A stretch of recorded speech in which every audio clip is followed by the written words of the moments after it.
সর্বদাই খেয়াল রাখবেন সমস্ত সৃষ্টির অনিষ্ট থেকে আল্লাহর কাছে আপনি আশ্রয় কিভাবে চাইবেন।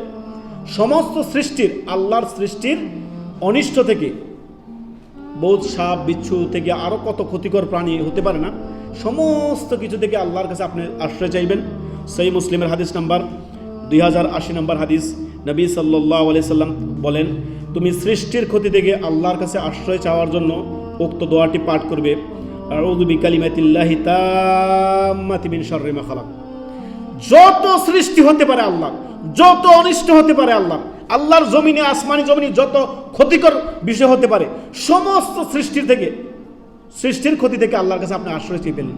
ছোট্ট একটি কথা, আউযু বিকালিমাতিল্লাহি তাম্মাতি মিন শাররি মা খালাক।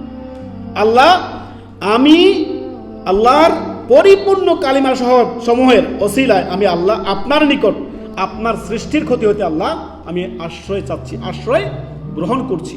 অতএব দৈনন্দিনে দোয়াটি মনে রাখবেন, আউযু বিকালিমাতিল্লাহি তাম্মাতি মিন শাররি মা খালাক। আল্লাহর সৃষ্টির যত অনিষ্ট হতে পারে সমস্ত অনিষ্ট থেকে আল্লাহর কাছে, রব্বুল ইজ্জতের কাছে আপনি কি চাইলেন? আশ্রয় চেয়ে নিলেন। আশা করি আল্লাহ আমাদের সকলকে হেফাজত করবেন। দৈনন্দিন আমরা এই জিকিরগুলো করব।